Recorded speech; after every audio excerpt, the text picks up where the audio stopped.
Assalamualaikum warahmatullahi wabarakatuh. Bagaimana kabarnya anak-anak semua? Semoga tetap sehat, tetap semangat ya. Tetap berdoa anak-anak semua, optimis bahwa kita akan bisa melalui pandemi ini dengan baik dan kita akan bisa segera bertemu, bertatap muka, bisa kembali ke madrasah, bermain, belajar bersama-sama teman-teman yang lain ya di madrasah. Tetap semangat ya, tetap berdoa. Baik anak-anak semua, sebelum kita awali pembelajaran kita berdoa bersama-sama dengan baca basmalah. Bismillahirrahmanirrahim. Kita akan membahas materi integrasi sosial bagian 2. Pada pertemuan kemarin kita sudah membahas integrasi sosial pada bagian yang pertama. Integrasi sosial bagian kedua kelas 2 semester 1. Tujuan pembelajaran kita adalah yaitu untuk menjelaskan integrasi sosial bagian 2. Pada bagian 2 ini peta konsepnya kita mempelajari apa saja. Kita akan membahas tentang bentuk-bentuk integrasi sosial, proses integrasi yang dilakukan, dan faktor-faktor pendorong terjadinya integrasi.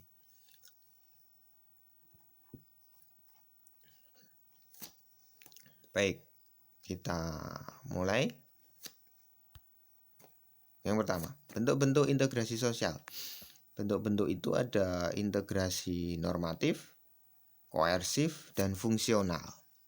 Ya, kita kupas satu persatu.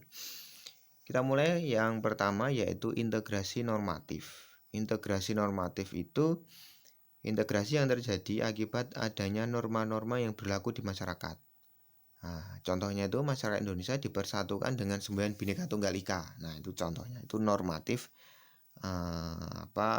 norma-norma atau kaidah yang berlaku di masyarakat. Dengan adanya semboyan Bhinneka Tunggal Ika, di mana Indonesia itu merupakan negara yang sangat kaya akan kebudayaan, disatukan dalam bingkai kenegaraan yaitu negara Indonesia, maka memiliki semboyan Bhinneka Tunggal Ika. Nah, itu integrasi normatif. Kemudian integrasi koersif. Integrasi koersif itu integrasi yang dilakukan dengan cara paksaan.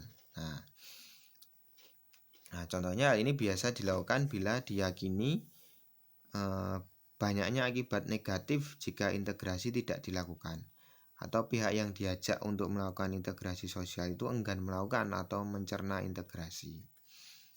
Jadi integrasi koersif itu bagaimana caranya supaya bisa bersatu, tapi jalan yang ditempuh itu dengan cara paksaan, memaksa itu. Kenapa? Karena jika tidak dilakukan, jika tidak bersatu, maka diyakini efek negatifnya itu akan banyak.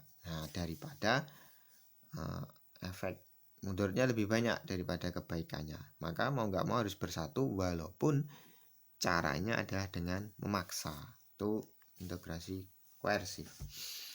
Kemudian yang ketiga adalah integrasi fungsional. Integrasi yang terbentuk sebagai akibat adanya fungsi-fungsi tertentu dalam masyarakat. Sebagai contoh, Indonesia yang terdiri dari berbagai suku mengintegrasikan dirinya dengan melihat fungsi masing-masing suku. Misalkan sukunya itu suku Bugis, itu melaut, Jawa bertani, Minang berdagang. Nah, itu integrasi fungsional. Nah, dari integrasi ini, Bugis yang pandai melaut, maka bisa mendapatkan lauk pauk, Jawa yang bisa bertani, bisa untuk mendapatkan nasi.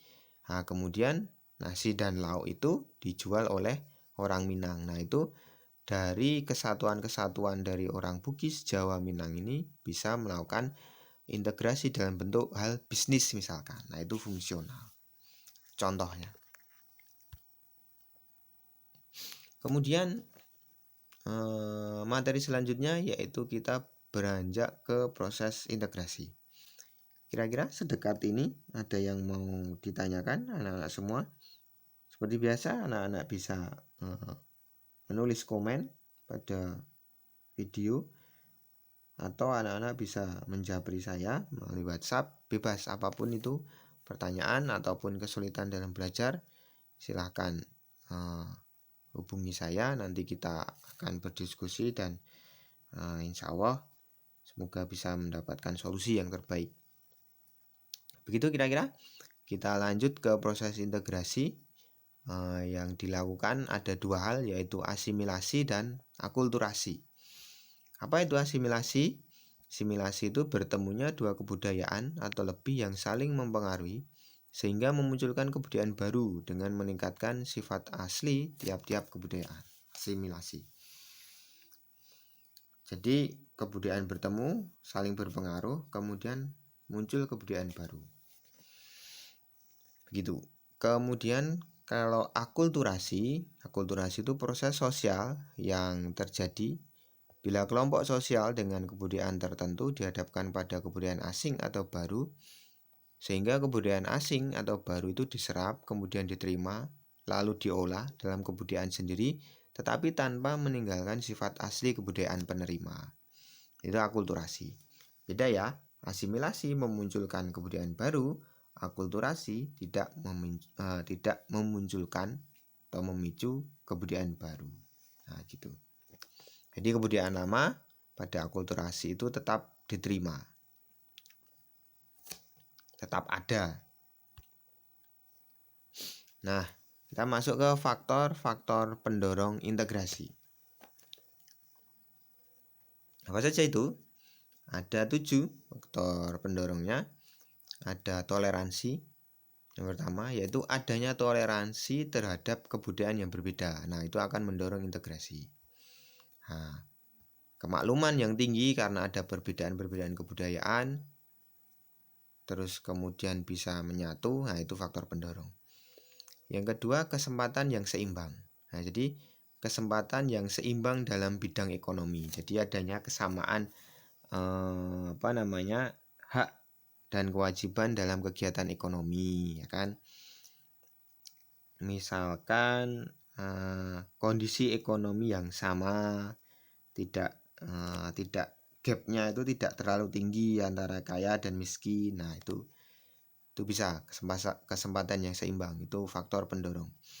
Kemudian sikap positif. Nah, adanya sikap positif terhadap kebudayaan lain. Nah, ini sama, toleransi terhadap kebudayaan berbeda, kemudian memicu sikap positif terhadap kebudayaan lain. Nah, itu memicu atau mendorong terjadinya integrasi.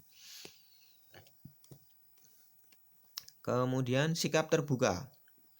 Nah, adanya sikap terbuka dari golongan yang berkuasa. Nah, itu maksudnya. Jadi sikap terbuka dari golongan yang berkuasa, misalkan terkait dengan pada bidang ekonomi, ada beberapa orang yang menguasai kapital atau modal. Nah, dia terbuka, ya kan, terhadap golongan-golongan yang di bawahnya. Nah, itu akan memicu terjadinya integrasi antara si kaya dan miskin. Nah, si kaya dan si miskin. Sikap terbuka. Jadi pada golongan yang berkuasa atau memiliki kapital atau modal itu tidak menganggap dirinya itu eksklusif. Nah, itu saling terbuka. Kemudian adanya kesamaan. Nah, adanya kesamaan dalam unsur-unsur kebudayaan. Nah, misalkan masyarakat Jawa misalkan, ada Jawa Tengah, ada DIY, Jawa Timur. Nah, itu adanya kesamaan unsur kebudayaan. Itu sama. Kemudian adanya amalgamasi. Amalgamasi itu perkawinan campur. Nah, misalkan ada percampuran lalu menimbulkan percampuran pada gen, ya kan. Nah, misalkan amalgamasi itu pada awal dari persebaran agama Hindu, Buddha, Islam itu juga dilakukan melalui amalgamasi perkawinan campuran. Kemudian adanya musuh bersama dari luar. Nah, contoh jelas pada saat kemerdekaan dari berbagai background, budaya, agama, ya kan, Indonesia waktu itu masih namanya Nusantara, adanya musuh bersama yaitu penjajah, ya kan, Belanda, Inggris, Spanyol, Portugis. Nah, kemudian memicu adanya kesatuan, integrasi, bahwa ini ada musuh bersama nih yang harus diperangi, maka kita harus bersatu. Nah, muncul itu faktor pendorong terjadinya integrasi. Begitu kira-kira anak-anak semua. Kita masuk ke latihan soal. Latihan soal yang pertama, integrasi sosial dalam kehidupan dapat terwujud dengan adanya A. Tidak ada kesepahaman antar kelompok. B. Konsensus bersama tentang nilai masyarakat yang melanggar norma. C. Dan nilai dan norma baru saja dicanangkan.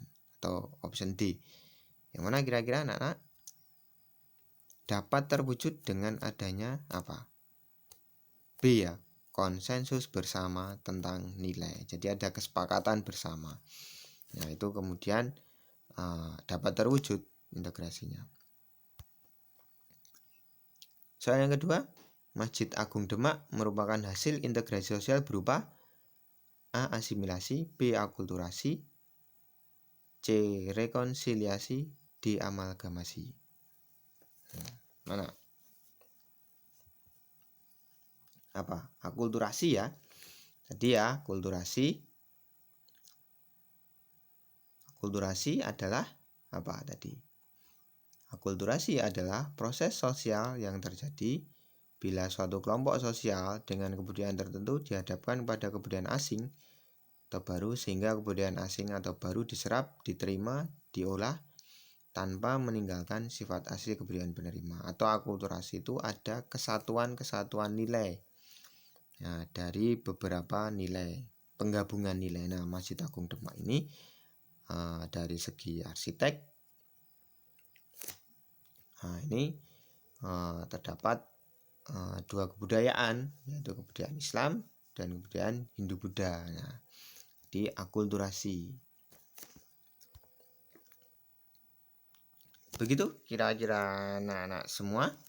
Jika anak-anak ada pertanyaan, bisa tulis di komen video ataupun bisa jabri ke saya melalui WA. Informasi untuk minggu depan, kita akan melakukan ulangan harian Senin tanggal 24 November 2020. Materi ulangannya itu adalah materi-materi setelah ulangan mobilitas ya. Jadi materinya adalah pluralitas, konflik, dan integrasi.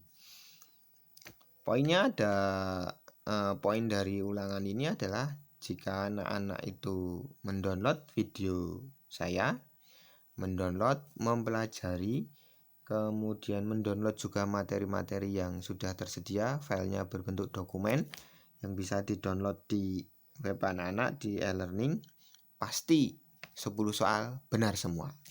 Karena jika anak-anak mencermati, itu akan mudah menjawab soal besok pada hari Senin tanggal 24. Begitu ya kira-kira anak-anak semua. Apa kesimpulan materi kita terkait dengan integrasi? Nah, kesimpulannya itu kita bisa tarik bahwa bangsa Indonesia itu memiliki keragaman sosial budaya. Nah, bentuknya itu ada beda suku, bangsa, bahasa, budaya, apalagi agama, karena itu isu yang sangat sensitif ya, agama. Nah, untuk mendukung keragaman sosial budaya sebagai modal pembangunan nasional itu harus tercipta interaksi yang positif, menjunjung tinggi keberagaman sosial budaya, ya kan? Bangsa Indonesia itu harus senantiasa menjalin interaksi positif yang mengarah pada kerjasama untuk mencapai tujuan bersama, yaitu pembangunan masyarakat Indonesia. Nah, adanya perbedaan itu harus dikelola dengan baik sehingga mendorong tujuan pembangunan nasional. Nah, itu ya. Nah, Dalam hidup berbangsa dan bernegara, kita juga tidak dapat lepas dari konflik. Konflik itu pasti ada, jelas, karena ada perbedaan, karena ada beda kepentingan. Nah, karena itulah hendaknya konflik itu dikelola dengan baik, sehingga tidak menimbulkan dampak yang merugikan. Intinya adalah pasti ada, kita tidak bisa lepas dari konflik, tetapi kita harus ada yang namanya manajemen konflik, supaya ada pengelolaan konflik itu dengan baik, tidak merembet, tidak menjadi besar, sehingga dampak-dampak kerugiannya itu tidak begitu besar. Begitu anak-anak semua. Semoga bermanfaat materi yang sangat singkat ini. Terima kasih.